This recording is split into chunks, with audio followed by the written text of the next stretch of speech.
வேலுபரியின் மௌனத்தீவு தொடர் நாவல் அத்தியாயம் 10. நண்பர்கள் கூடினர். என்னடா என்னோட வரப்போறன் என்று கங்கணம் கட்டிக்கொண்டு நிக்கிறாய்? பத்தாததுக்கு இன்னும் 2 3 பேரையும் கூட்டிட்டு போக வேணும் என்று வேற சொல்லுறாய். வினோதா, இஞ்ச பார், இதுவரைக்கும் நீங்கள் 2 பேரும் இந்த ஏடு விஷயத்தில எனக்கு தேவையான உதவிகளை தாராளமா செய்திட்டியள். இந்த விஷயம் எனக்கு மிகவும் முக்கியமா இருக்கிறதாலையும், இதுல எனக்கு ஒரு குடும்பப் பங்கு இருக்கிறதாலையும் நான் இந்த பயணத்தை செய்தே ஆக வேணும் என்ற கட்டாயத்தில இருக்கிறேன். இதுவரைக்கும் நீங்கள் செய்த உதவிகளுக்கு என்னால நன்றி மட்டும்தான் செலுத்த முடியுமே தவிர, உங்களை என்னோட கூட்டிக் கொண்டு போறதென்றது நடக்கவே நடக்காது. என்ற சுய தேவைக்காக உங்களை ஆபத்தில மாட்ட வைக்க என்னால முடியாது என வேலன் கூறியதும், ஆவேசமடைந்த பாரி, ஓ, யாரைக் கேட்டு நீ இந்த முடிவெல்லாம் எடுக்கிறாய்? உன்ற இஷ்டத்துக்கு நடக்கலாம் என்று நினைச்சுக் கொண்டிருக்கிறியோ? அப்ப நான் என்னத்துக்கு இருக்கிறேன்? என்று இடி இடித்தது போல் சத்தமிட்டது. அம்மாவிற்கும் கேட்டிருக்கலாம். பாரி, பெருசா சத்தம் போடாதே. நான் சொல்றத கொஞ்சம் கேள். நான் தனியா போறதுதான் நல்லது. எல்லாரையும் இதுக்கு இழுத்து பிரச்சனைப்பட வேண்டாம் என்று பாக்கிறேன். நான் என்ன சின்ன குழந்தையா? கவனமாய் போயிட்டு வந்துடுவேன். அதுவரைக்கும் நீதான் இன்ற எல்லாத்தையும் பார்த்து கொள்ளணும். அம்மாவை பற்றி உனக்குத் தெரியும் தானே? உன்னால மட்டும்தான் அவை சமாளிக்க முடியும். நான் வாரத்துக்கிடையில வேலைக்கு கூப்பிட மாட்டாங்கள். எப்படியும் நான் கெதியில வந்துடுவேன். மற்றது, நீயும் என்னோட வந்திட்டி என்றால் இஞ்ச என்ன நடக்குதென்று எனக்கு எப்படித் தெரியும்? எல்லாத்தையும் பார்த்துக்கொள். எனக்கு ஏதாவது தகவல் வேணும் என்றால் நான் உங்கள் 2 பேரையும் தொடர்பு கொள்ளுவன். அதனால நீங்கள் 2 பேரும் கொஞ்சமாவது என் நிலைமைய புரிஞ்சு கொள்ளுங்கோ என்று வேலன் தனது தீர்மானத்தை பாரி மற்றும் வினோதனிடம் எடுத்துரைத்து புரிய வைக்க முயற்சித்தான். பாரிக்கு இந்த பயணத்திலேயே உடன்பாடில்லை. அதில வேலன் தனியா வேற போறன் என்று சொல்லுறது சரியாகவே படவில்லை. ஆனால் வினோதன் அப்படி அல்ல. அவனுக்கு இந்த பயணத்தின் மேல் ஒரு அதீத நம்பிக்கை இருந்தது. என்னை பொறுத்தவரை இது ஒரு காலப்பயணத்துக்கு ஈடான பயணம். உண்மையாக பயணப்பட்டவர்களின் நிலைமை என்னவானது? அவரது சந்ததியினர் யாராவது உயிருடன் இருக்கிறார்களா? இருந்தால் அவர்களின் வாழ்க்கை முறை தற்போது எப்படி இருக்கின்றது என்பதை நாம் அறிந்து கொள்ள வேண்டுமாயின், நமது இன்பதுன்பம் எல்லாவற்றையும் கடந்து பயணித்தால் மட்டுமே சாத்தியப்படும். தவிர இப்படிச் சிறுபிள்ளைத்தனமாக பிடிவாதம் பிடிச்சுச் சாதிக்க முடியாது என வினோதன் திட்டவட்டமாகக் கூறியது ஒரு அறிவுபூர்வமான ஆலோசனையாகவே இருந்தது. மேலும் வேலன் தேடிப் போவது ஒரு சாதாரண தீவு கிடையாது. அது அந்தமான் நிக்கோபார் எனும் தீவுக் கூட்டங்களுக்குள் ஒன்றாகும் என்பதை இந்த தருணத்தில் மீண்டும் பதிவு செய்தான் வினோதன். இந்த மீள்பதிவுக்கான முக்கியத்துவமே இப்பயணம் சுற்றுலா பயணமல்ல என்பதையும், மற்றும் சாத்தியப்பாட்டின் அடிப்படையில் இது தனி ஒருவரால் மேற்கொள்ளக்கூடிய பயணமல்ல என்பதையும் வலியுறுத்தும்படியாக அமைந்திருந்தது. மூவரும் ஒன்றாக இணைந்து செயற்பட்டிராவிட்டால் இந்தேடு விடயத்தை இவ்வளவு தூரம் நேர்த்தியாகவும் சமயோசிதமாகவும் ஆராய்ந்து அறிந்திருக்க முடியாது என்ற உண்மையை அவர்களது உள்மனது சொல்லிக் கொண்டே இருந்தது. வினோதனின் கல்விப் பின்னணி இந்த தேடலுக்கு மிகவும் முக்கியமானது. மற்றைய இருவரும் கடற்படை வீரராதலால் அவர்களுக்கு பயணத்தில் வரும் இடையூறுகளைத் தமது அனுபவங்களாலும் எளிதாகச் சமாளிக்கும் வல்லமையும் திறமையும் உண்டு. மேலும் இவ்வாறான ஒரு வேலையை தனி ஒருவன் மேற்கொள்வதற்கும் குழுவினராக மேற்கொள்வதற்கும் நிறைய வேறுபாடுகள் இருக்கிறது. முக்கியமாக சிந்தனை வேறுபாடுகளும் ஒரு விடயத்தை வெவ்வேறு கோணங்களிலிருந்து ஆராய வேண்டிய முக்கியத்துவமும் இந்த பயணத்திற்கு மிகவும் அவசியம். ஒரு தனி மனிதனால் இது இயலாத காரியம்.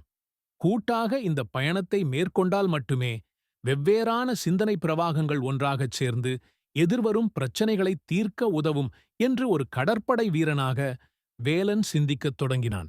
வெறுமனே ஒரு விருப்பையும் தேடலையும் மட்டும் மையமாகக் கொண்டு தனியே ஒரு பயணத்தை மேற்கொள்வது சற்று முட்டாள்தனமாகவும் நடைமுறைக்கு ஒவ்வாததாகவும் இருக்கின்றது என்பதை வேலன் உணர்ந்து கொண்டான். ஆழ்ந்த சிந்தனையிலிருந்து வெளிவந்த வேலனின் புதிய விளக்கம் பாரிக்கும் சற்று மனத்தெளிவையும் இந்த பயணத்துக்கான முக்கியத்துவத்தையும் புரிய வைத்தது.